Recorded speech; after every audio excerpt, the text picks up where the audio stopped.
আমাদের নবাব বাহাদুরের কাছে ত্রৈমাসিক খাজনা জমা পড়েছে।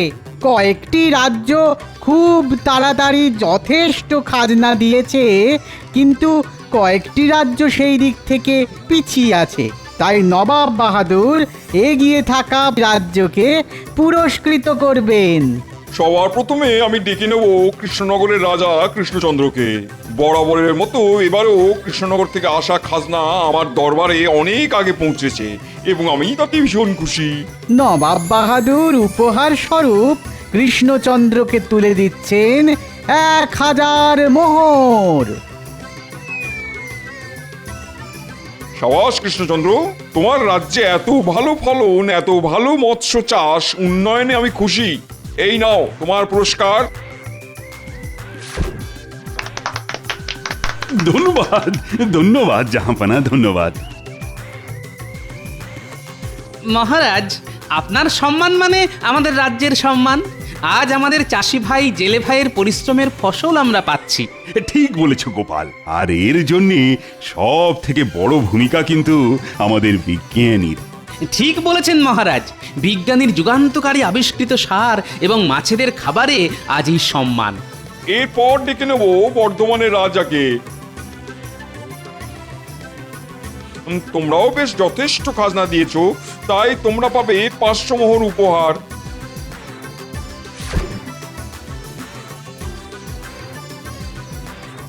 এরপর ডেকে নেব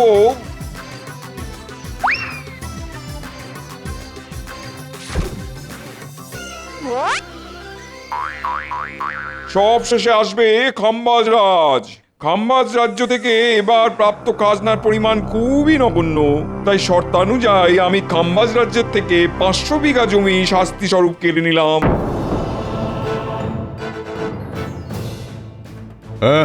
এ কি করছেন জাহাপানা? এরকম ভাবে আমার রাজ্যকে সকলের সামনে অপমানিত করবেন না। চুপ করো, শর্ত যা ছিল তাই করেছি। সারা বছরে তোমার রাজ্যে মাত্র 5 মণ ধান হয়েছে। চি চি চি চি চি চি চি চি চি। এই তুমি খাম্বাজ রাজ্যের রাজা, ফের যদি তোমার রাজ্যে এত কম উৎপাদন দেখি তো পুরো রাজ্যটাই কেড়ে নেবো। ঠিক আছে, আজকের মতো এখানেই পুরস্কার বিতরণের পালা শেষ হলো। আপনারা সবাই আসুন।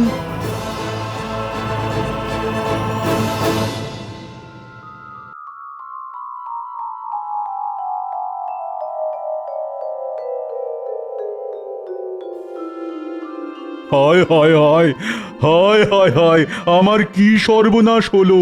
মহারাজ, এত সহজে ভেঙে পড়বেন না, আমাদেরকে ঘুরে দাঁড়াতেই হবে। কিন্তু ঘুরে দাঁড়াবো যে, তার জন্যে আমাদের তো সেরকম আবহাওয়া নয় যে যে আগামী 3 মাসের মধ্যেই মাঠে একেবারে সোনার ফসল ফলিয়ে দেব। দেখুন মহারাজ, কৃষ্ণচন্দ্রের রাজ্যের মাটি আর আমাদের রাজ্যের মাটির মধ্যে এমন কোনো আহামরি পার্থক্য নেই। তবুও কৃষ্ণচন্দ্রের রাজ্য আমাদের থেকে শতগুণে এগিয়ে।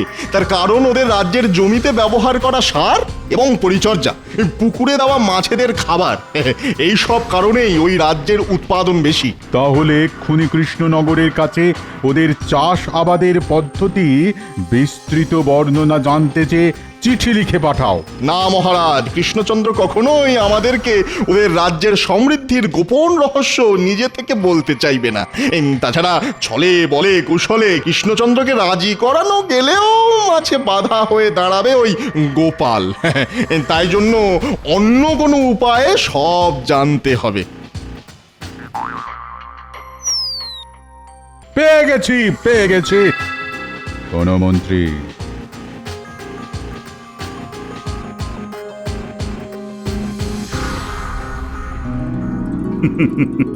আমাদের রাজ্যে এখন বেশ খুশির সময়। যেদিকেই তাকাচ্ছি সেদিকেই সবুজ, ক্ষেত ভরা ধান, পুকুরে কিচকিচ করছে মাছ।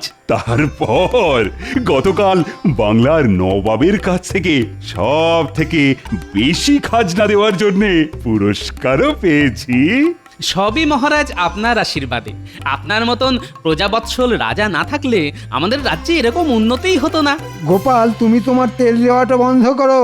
হাটে তেলের দাম কিন্তু এখনো কমেনি। এই তোমরা একে অপরের পেছনে লাগাটা বন্ধ করো তো।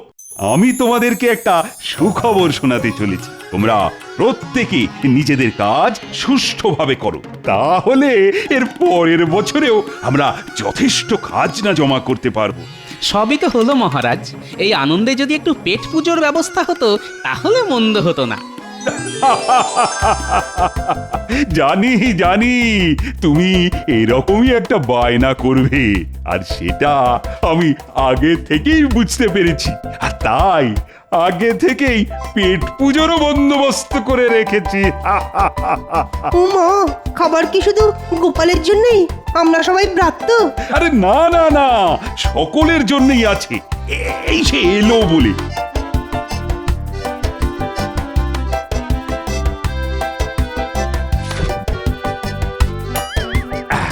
তোমাদের সকলের জন্য 1 হাঁড়ি করে দই আর 1 হাঁড়ি করে রসগোল্লার ব্যবস্থা করেছি, তাও আবার ভোলা ময়রার দোকানের।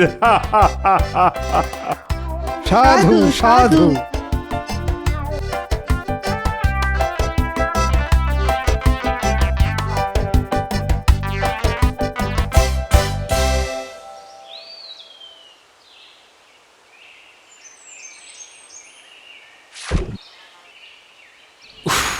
বাবা কি গরম! রসগোল্লা খাওয়ার জন্য মনটা কেমন আনচান আনচান করছে। এখনই কটা রসগোল্লা পেটে পুরে দিই।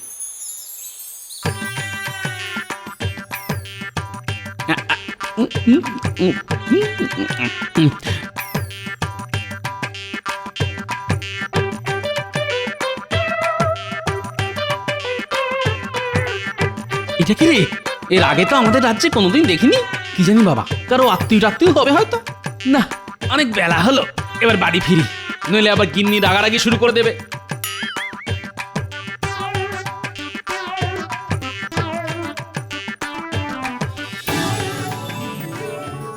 ওই গো, ও গিন্নি, কোথায় গেলে গো? গিন্নি, ও আসছি গো আসছি, কানের মতো খেয়ে নিল। এই দেখো গিন্নি কি এনেছি, দই রসগোল্লা মহারাজ দিয়েছেন। ওই দেখি দেখি দেখি,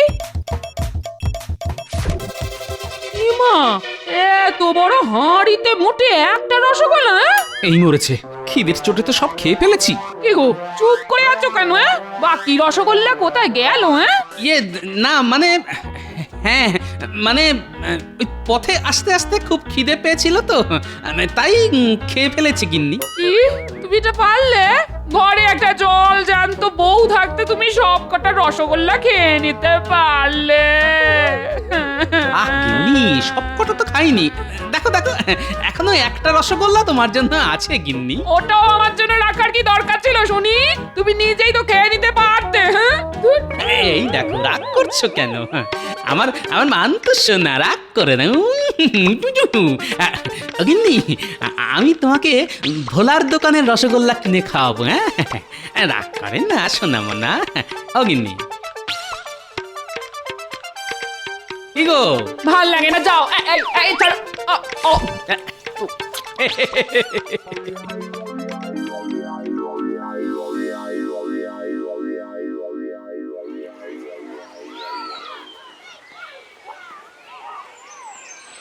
ওরে বাপরে, হ্যাঁ এত বড় হাট!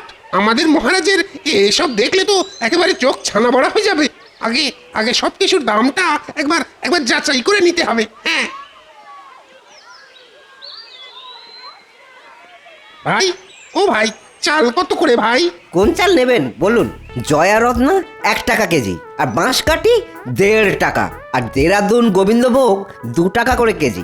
ওরে বাবা, এত সস্তা! হ্যাঁ, আমাদের ওখানে তো ওই গোবিন্দভোগ চালই 4 টাকা কেজি।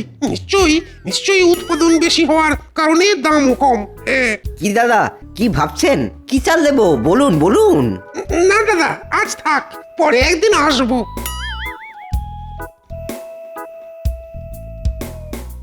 রুই কাতলা শিঙ্গি সব কম দামে 1 টাকা কেজি মাত্র। নিয়ে যান নিয়ে যান নিয়ে যান।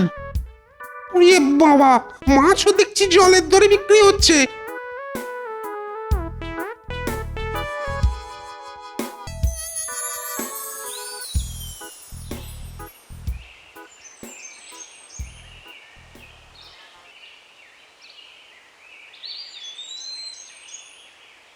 এই যে চাষি ভাইয়েরা, এদিকে এদিকে এদিকে একটু শোনো।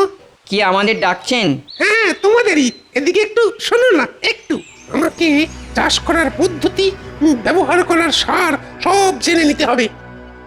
বলুন বলুন কি বলবেন? বলছি, শোনো না, ওই আমারও না চাষ করার অনেক দিনের ইচ্ছে, ওই কিন্তু করতে পারছি না। কেন দাদা, জমির অভাব নাকি? না না, জমি আমার অনেক আছে, অনেক জমি। আমার শ্বশুর তো জমিদার, আর শ্বশুরের একমাত্র মেয়েকে আমি বিয়ে করেছি। তাহলে চাষ করুন, কে বারণ করেছে?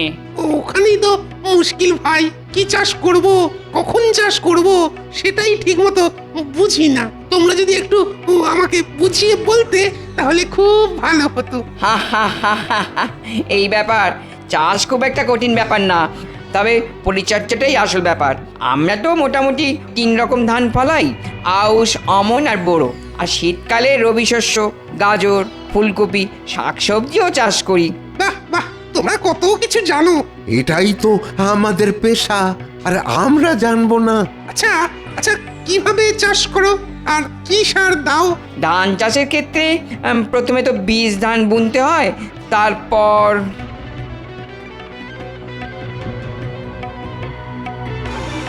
বাহ বাহ, তোমাদের কাছ থেকে অনেক কিছু জানতে পারলাম। ধন্যবাদ ধন্যবাদ চাষি ভাইয়েরা। এতে এতে ধন্যবাদের কি আছে? হ্যাঁ, এবার শুধু মাছ চাষ করার পদ্ধতিটা রপ্ত করতে হবে, তারপর খাম্বাজ রাজকে সব একেবারে উগড়ে দেবো। হ্যাঁ,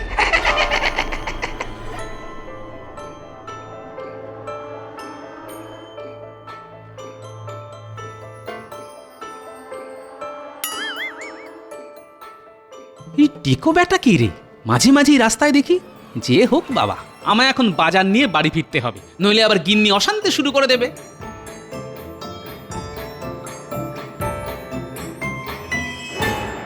প্রণাম মহারাজ।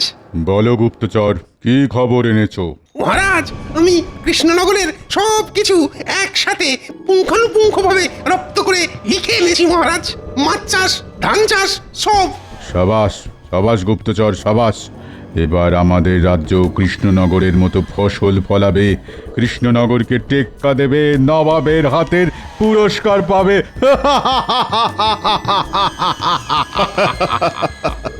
মহারাজ, চাষি ভাইদের সাথে আমি বেশ ভালো মতন বন্ধুত্ব করেছি। এরপর ওদের কাছ থেকে শীতকালের রবি শস্য চাষের পদ্ধতিও জেনে ফেলবো মহারাজ। সাবাস গুপ্তচর, তুমি এই টুলির মতো একেবারে কৃষ্ণনগরে সেঁটে যাও। যখন যা তথ্য পাবে তৎক্ষণাৎ আমাকে জানাবে। অবশ্যই মহারাজ, অবশ্যই, নিশ্চয়ই জানাবো। আচ্ছা ঠিক আছে, এখন এসো। আমার বকশিসটা মহারাজ।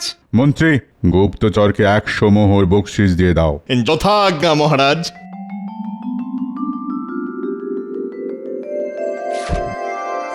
ধন্যবাদ মহারাজ, ধন্যবাদ মন্ত্রী মশাই।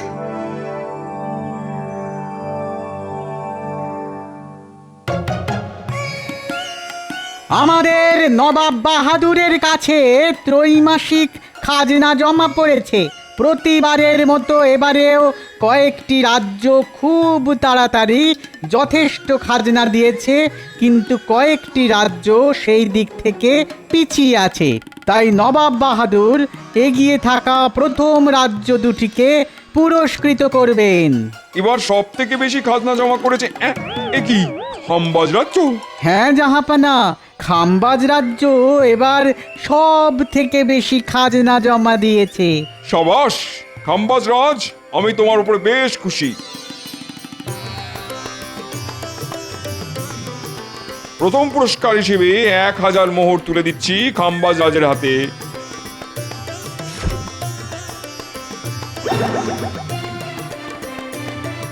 দ্বিতীয় পুরস্কার পাচ্ছে কৃষ্ণনগরের রাজা কৃষ্ণচন্দ্র। ছি ছি কৃষ্ণচন্দ্র, আমি তোমার কাছে এটা আশা করিনি। তুমি বরাবর সব থেকে বেশি খাজনা দাও, এবার কি করে খাম্বাজ রাজ্য তোমার রাজ্যের থেকে বেশি শস্য উৎপাদন করলো? হ্যাঁ, সেটা তো আমিও বুঝতে পারছি না।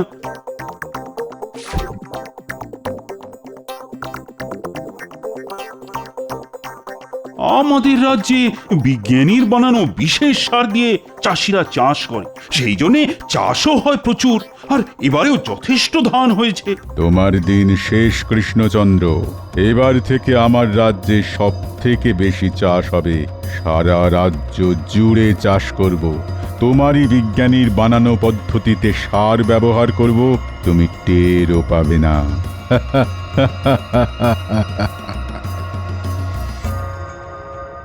মহারাজ, আমাদের অতি সত্বর একটা ব্যবস্থা নিতে হবে, নইলে কিন্তু খুব মুশকিল হয়ে যাবে। আচ্ছা গোপাল, খাম্বাজ রাজের একটা কথা খেয়াল করলে? কোন কথা মহারাজ?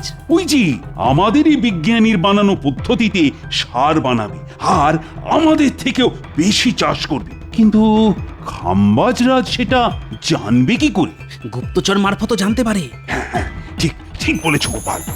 বিজ্ঞানী কখনো সার প্রস্তুতির কথা কাউকে বলে দেবে না, ওরা নিশ্চয়ই কোনো চাষির কাছ থেকে জেনেছে। এবার কোন চাষি কাকে কি বলেছে এত বড় রাজ্যে সেটা বোঝাও মুশকিল। গোপাল, তুমি এক কাজ করো, কোনো সন্দেহভাজন কাউকে দেখলেই তাকে যাচাই করো। যথা আজ্ঞা মহারাজ।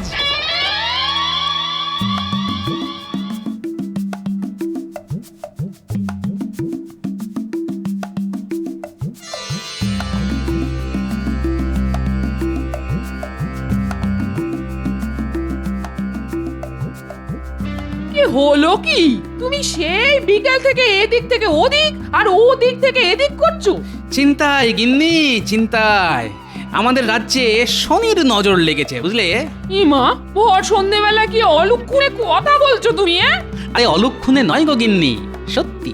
আমাদের চাষিরা এত কষ্ট করে চাষ করে, তার ফলস্বরূপ আমরা প্রতি 3 মাস অন্তর ভালো মতন খাজনা নবাবকে দিতে পারি। কিন্তু এখন দেখছি খাম্বাজ রাজ্য জিতে যাচ্ছে। যে খাম্বাজ রাজ্যের নাম সবার নিচে থাকতো সে হচ্ছে প্রথম। উমা গো, এ কি সর্বনেশে কাণ্ড! হ্যাঁ, সর্বনাশ বলে সর্বনাশ। উনি আবার প্রকাশ্যে একরকম হুমকি দিয়েছে, ওরা আমাদের রাজ্যের উপায়ে সার বানিয়ে চাষ করবে, কিন্তু আমরা বুঝতেও পারবো না। ওমা, সে কি গো? তার মানে নিশ্চয়ই গোপনে গোপনে গুপ্তচর এসেছে আমাদের রাজ্যে। হ্যাঁ, কিন্তু কে সেই গুপ্তচর সেটাই জানতে হবে। হলেও হতে পারে, ওই লোকটা হলেও হতে পারে। কোন লোকটা? পরে বলবো গিন্নি, পরে বলবো। এখন দুটো খেতে দাও দেখি, খুব খিদে পেয়েছে।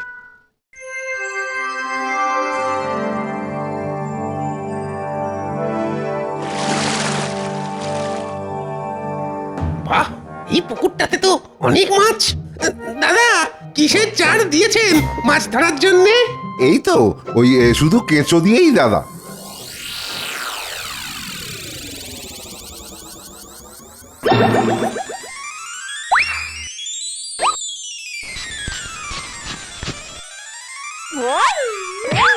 আরে মদন, তুই কবে এলি? বুকে আয় ভাই, বুকে আয়। মদন? কে মদন? তুই আবার কে? মনে নেই? আমি আর তুই ছোটবেলায় কুম্ভ মেলায় গেছিলাম, তুই হারিয়ে গেছিলি, কান্নাকাটি করছিলি। কি যাতা বলছেন আপনি? আমি মদন টদন নয়। সে কি করে হয়? এক মুখ, এক চোখ। আরে বাবা, না না, আপনার কোথাও ভুল হচ্ছে। আমি মদন নই। আমার 14 গোষ্ঠীতে কারোর নাম মদন ছিল না। তাহলে তুই কে? আপনি আপনার নিজের কাজ করুন গিয়ে। আমি কে জেনে আপনার কি লাভ? হ্যাঁ, বেটা খুব চালাক, নিজের পরিচয় দেবে না। বেটা টাক গরম করে তবেই ছাড়বে। সবাইকে বলতে হবে একই রকম ভাবে টাক গরম করতে, তবে যদি নিজের পরিচয়টা দেয়।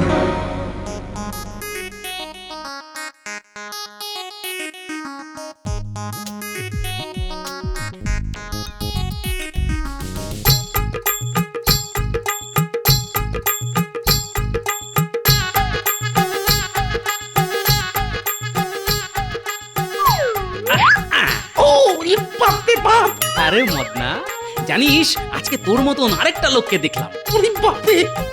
টাক একবারে গরম হয়ে গেল যে। বাবা, কি দাদা, তখন থেকে মারছেন কেন বলেন তো? আমি মদন নই। আরে দূর দূর, কিছু মনে করো না ভাই, আমি ভাবলাম মদন।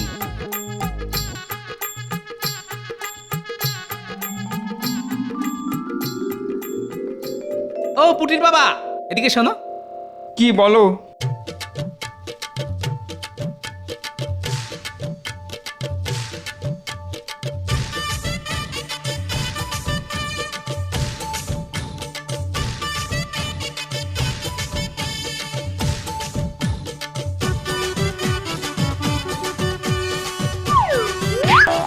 ওরে মদন রে, কতদিন পরে তোকে দেখলাম রে।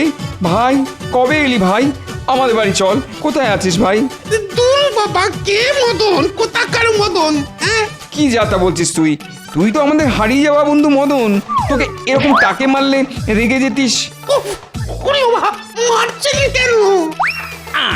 এই মদন, বল না ভাই, তুই কবে এলি? তুই না বললে আবার টাক গরম করবো। উফ, এই তো আচ্ছা মুশকিল। হ্যাঁ, তুই বলবি নাকি? বলছি বলছি বলছি আমাকে আমাকে খাম্বাজ রাজা পাঠিয়েছে কৃষ্ণনগরের ওই চাষাবাদ সবকিছু পুঙ্খানুপুঙ্খ জেনে ওনাকে বলতে। তাহলে আমাদের রাজ্য ভালো ফলন হবে আর কি। ও, এই ব্যাপার। তুই এই সব কিছু লিখে দিবি আর নবাবের সামনে গিয়েও বলবি, নইলে মেরে তোর টাক একেবারে গরম করে দেবো। আচ্ছা, ঠিক আছে ঠিক আছে। কি কাম্বাজরাজ, তুমি তার মানে এই উপায়ে কৃষ্ণনগরকে হারিয়েছো? ছি ছি ছি ছি ছি ছি ছি। না ইয়ে মানে ওসব মানে শুনবো না। আজ থেকে তোমার রাজ্যের 1000 বিঘা জমি আমি কৃষ্ণনগরের নামে করে দিলাম। ফের যদি এরকম নকল করতে দেখি, তোমার পুরো রাজ্যটাই ওদের দিয়ে দেবো। ক্ষমা করুন জাহাপানা, জাহাপানা ক্ষমা করুন, ভুল হয়ে গেছে। আমরা তাহলে এখন আসি। হ্যাঁ এসো। চলি হে টেকো মদন। ওরে ওরে, আমি মদন নই। সাবাস গোপাল, সাবাস।